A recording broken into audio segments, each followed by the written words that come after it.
So let's make a desk that has a drawer in it, and you walk up to it and press the letter E, and the drawer opens, and then when you walk away, the drawer closes. So let's start by getting a drawer and having it animate, and we'll just start by having just walk up to it and the drawer opens. Drawer opens, and then we will incorporate pressing the letter E. Okay, so to start with this, I made a little desk, and I'm going to, so I made this little guy in Blender.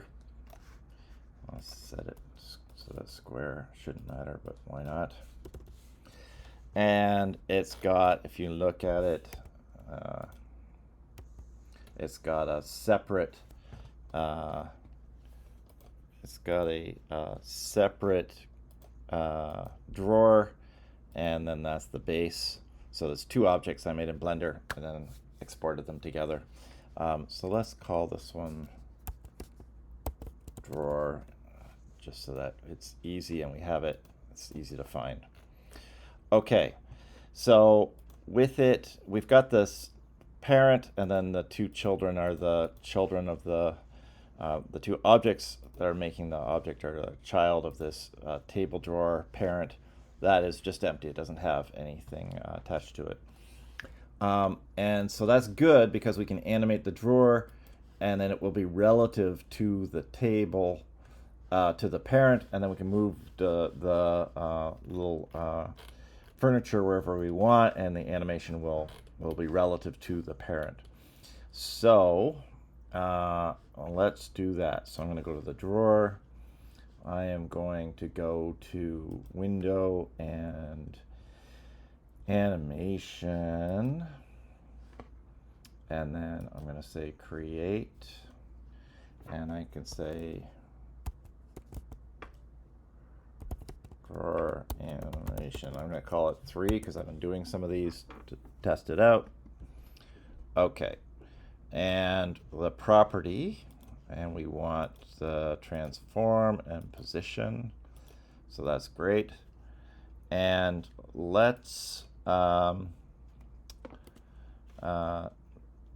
just have it open, and then we'll have another one where it just closes. So we'll have it start, go to open, and then another one to close, so that we can have our two-part animation.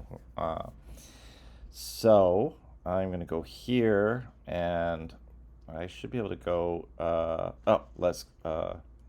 this is with it closed, great. This is where it's open, and I'm going to go here and open the drawer, let's say like there. That's awesome. And I can go here. I could turn this on and have it auto keyframe, or I can just hit this little guy and say add keyframe. And now I've got animation of it opening and closing. And let me copy these. And I'm going to say here, create new clip, and drawer 3 close. That's what I'll call it. And I'm going to paste these guys, and then I'm going to swap them. So this one I'm going to put 30. This one I'm going to put here. So that is closing. Okay, so that one's closing, and this one is opening.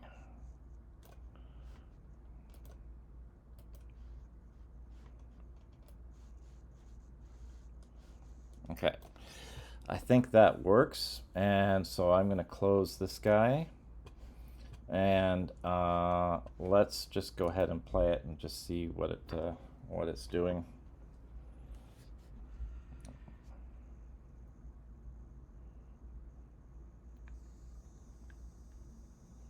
Okay, so it's playing our first animation, and then it's looping, but it's not. It's just jumping straight back. But that's good. That's kind of what we expected. So let's think about how we can solve this problem. I'm going to double click on my animation controller, and here we go. We've got our drawer animation. That's where it's opening, and this is where it's closing. And we want another step here that will be like our idle, where the drawer is not doing anything, so it's not jumping into here. So I'm going to right click. I'm going to say create state empty, and well, I'm going to call it idle. And I'm going to right click and say set as default state. And now that jumps me. I come straight in and it's going to go to this idle where it's nothing is happening essentially. And now I can make a transition to drawer animation. And then I can, that animation is drawer animation 3. And then I can make a transition from here to go to close, and then after it closes, it will go back to the idle. So I've got this little triforce of drawers, and we don't want it to just come out of idle. So now, if we play it,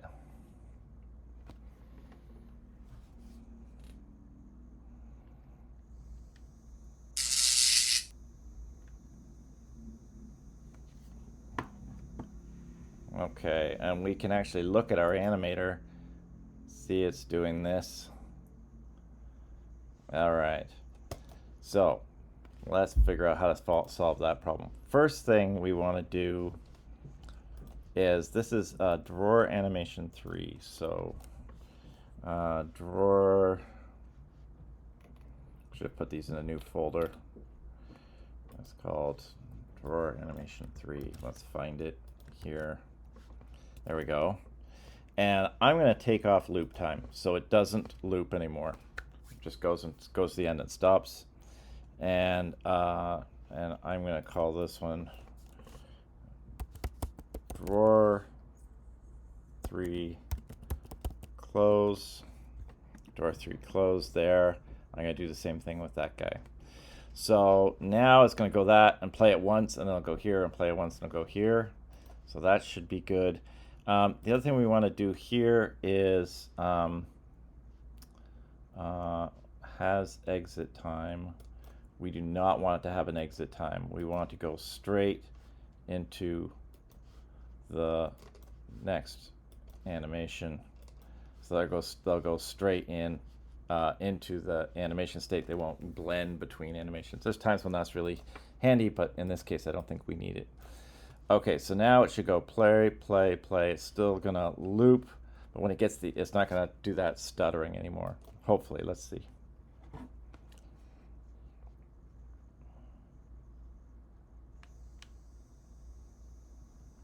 Okay, it's not doing anything. Let's look at the animator. Awesome.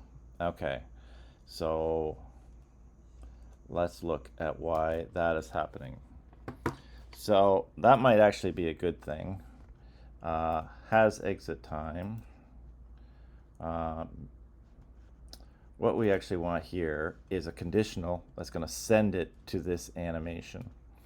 And so we want to go under parameters and say plus.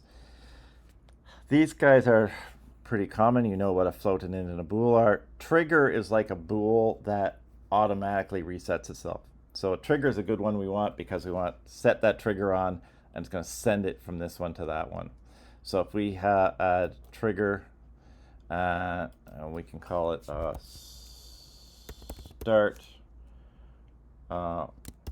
open, or let's just call it open. Okay, and you can see it's got a little push button beside it. In code, we can turn that on. This guy is not going to transition. Maybe we have to have has exit time turned on, and we actually have to add that here. There we go. And you can tell probably we're going to want another one for close.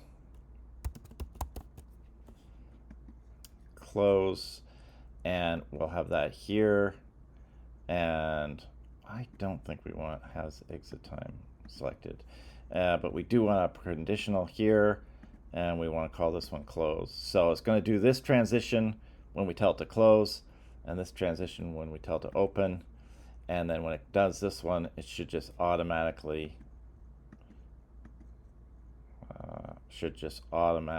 go to the idle. So we can actually break that off so we can see the state at the same time. It could be kind of useful when you're trying to animate, see what's happening. So let's see if we've solved this problem. Okay, so nothing is not closing, but now if I click on the open, there it opened, nice. If I click on close, nice. And that state should go back to idle. I'm wondering why it's not doing that.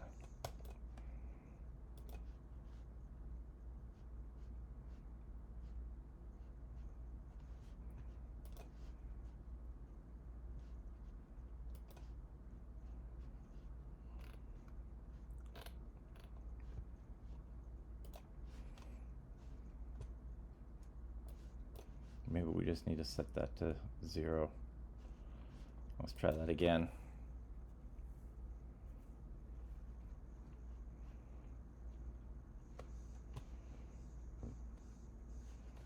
So open,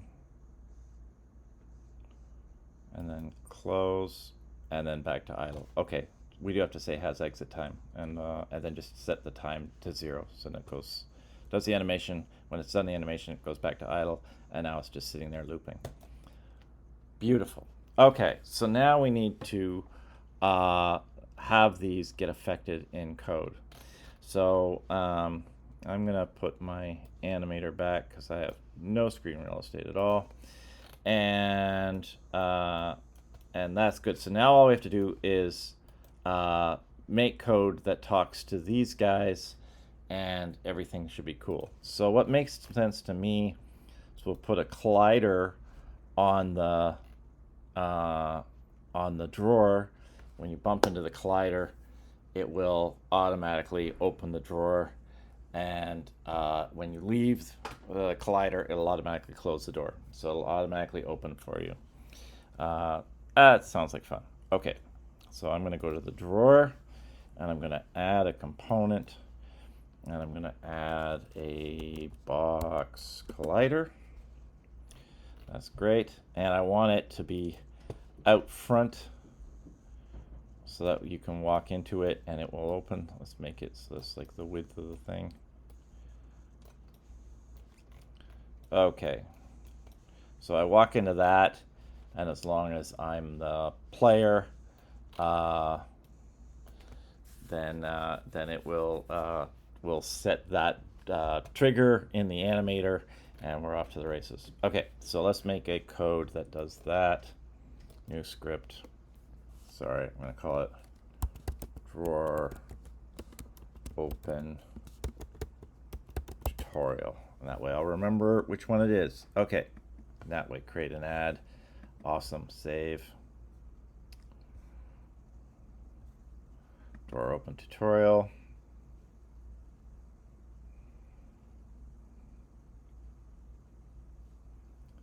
Okay. I'm going to close some of these guys so that I don't end up looking at some of the wrong ones by mistake and confusing myself.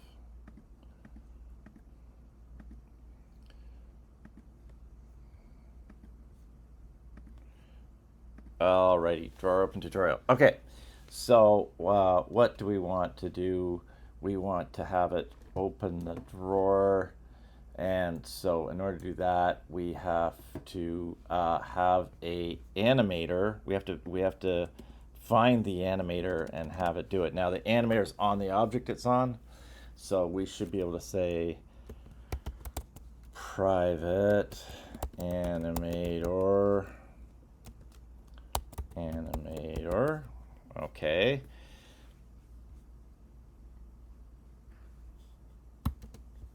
and animator. Did I spell that right? Yes, I did. Okay, and we want to say animator with a small, so this is going to be the variable name, and we're going to get the component, so that's get component, and that's going to be animator. So it's going to find the animator that's on the component, and it's already there, so we don't have to worry about it. We don't have to do a try and catch to see if it's there or not. And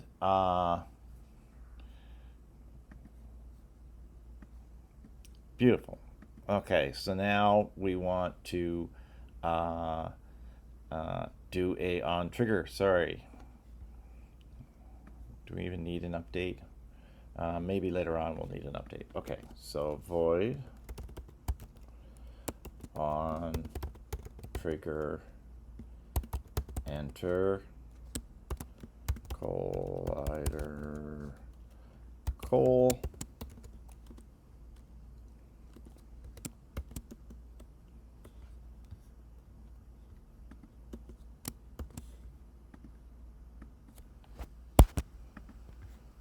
Okay, and we want to see if it's the player. So if col dot game object equals dot tag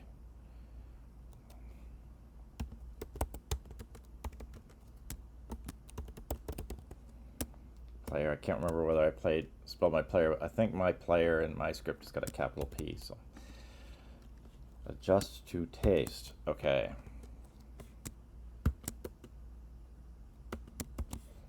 All right.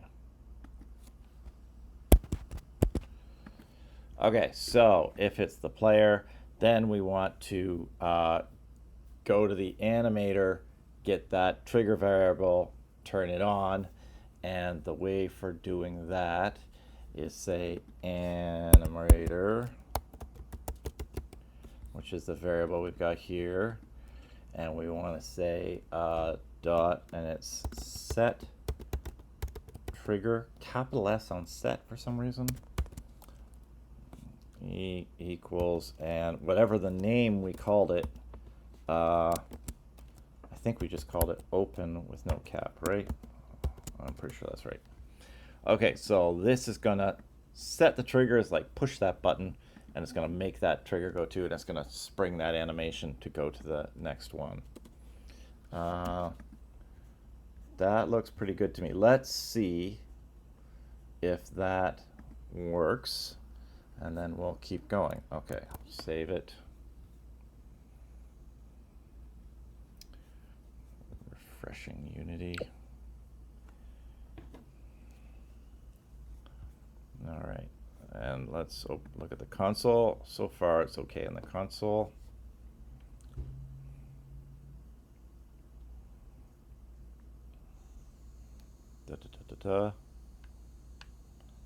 All right, nothing yet.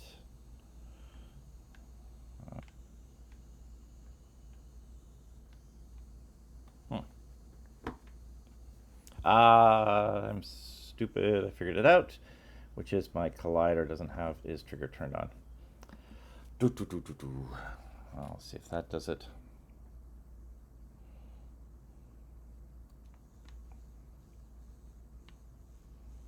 Hey, okay. Brilliant. I love it. So, just a little bit stupid, not completely stupid. So let's do this guy, and on trigger exit, if collider.player, we don't need to print out anymore, and then we set that to close. We're going to spell close right, and I'm going to say that.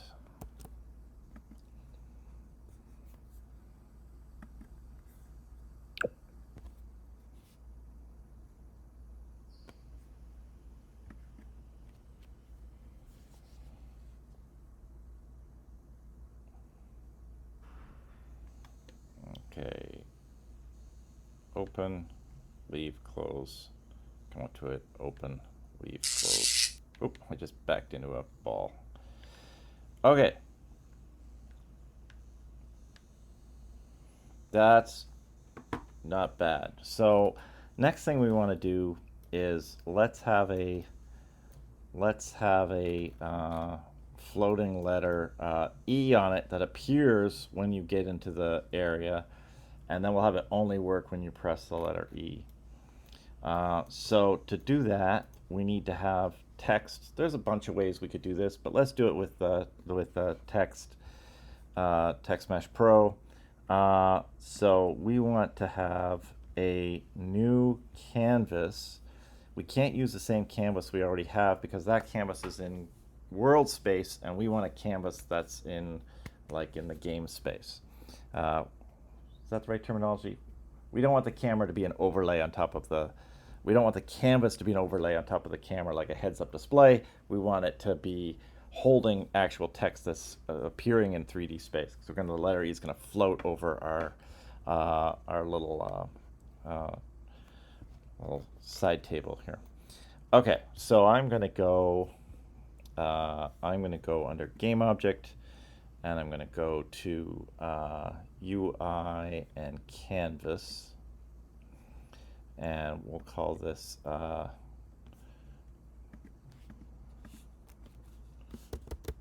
going to call it Canvas Tutorial just so that I don't confuse it with other ones. And now I'm going to go and add a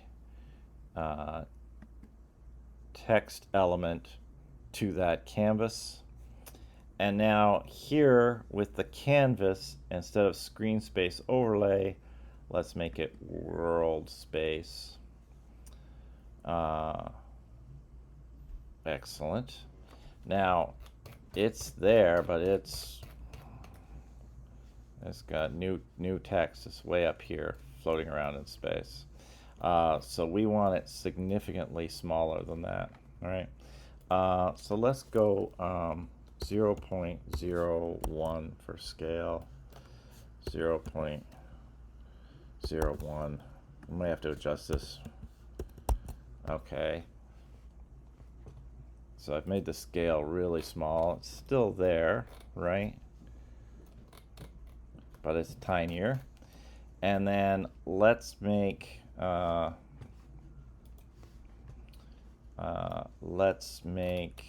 the canvas a child of the table, and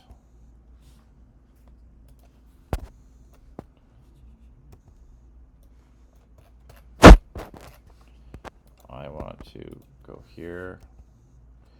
Okay, and then let's make the position 0, 0, 0, and then let's drag it up a little bit. All right, that is cooking with gas.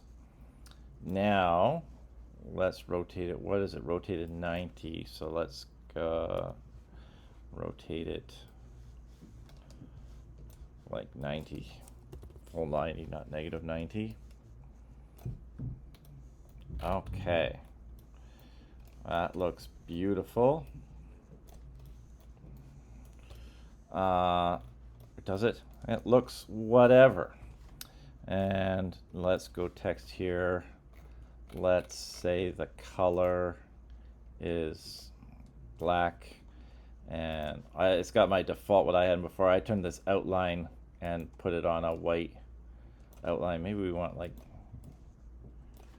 floaty green color. There we go. So a little outline. We can threshold that up a little bit. I was playing with dial 8, make it a little more fun looking. You can also import Google fonts and all sorts of stuff. I'll let you figure that out. There's plenty of tutorials on it.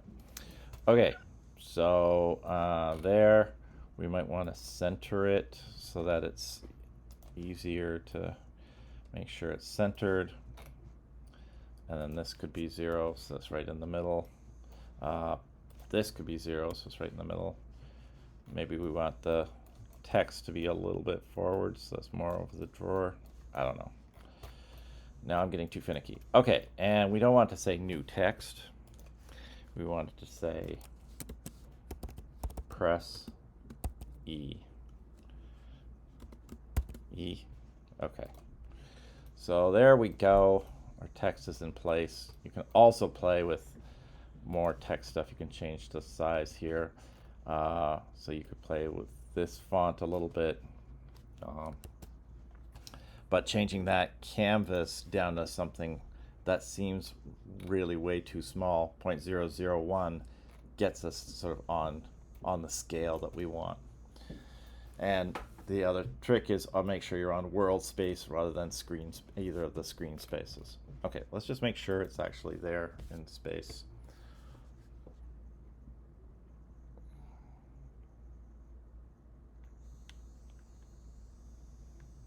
Okay, beautiful. And I come up there, it opens a drawer, walk away and it closes the drawer.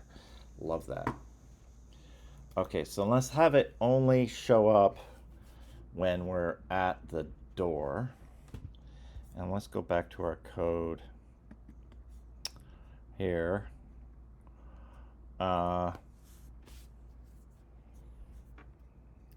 when we are on trigger enter, so we need to make a space for our text. And let's go here, public. We can just turn the game object on and off. So object. I mean, we could change what the text is and still have it be there. I think maybe just making it disappear is going to be fine. Okay, change object. Text press E. Okay, so I've got a space for that. I have to remember to attach it. Will I? Probably not. Okay, so text press E is going to be the name of it. And then at the start here, we can say text press E dot and it's set active, and then parentheses false.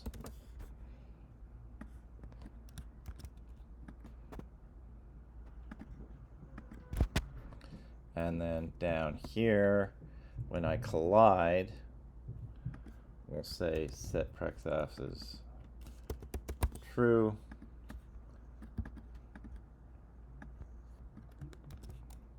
And then here, when I leave, we'll set it to false. So it's still going to open automatically without pressing the letter E, but this is a way to test it. We're partway there.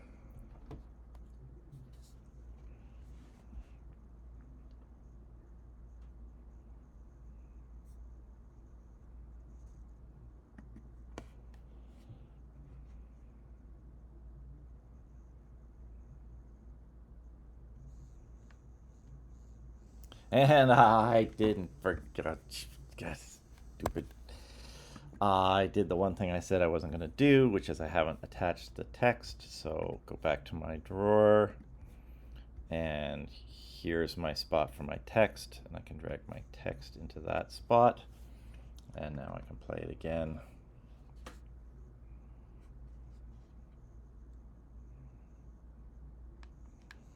And we walk up to it. It says press E. It's too big. Okay, that's awesome. We could maybe make the hitbox a little bigger.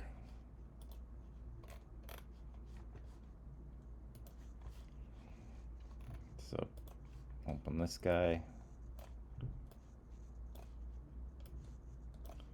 Now you're a little more likely to hit it. And yeah, let's make the text a little bit smaller. What, can we just change the font size at this point?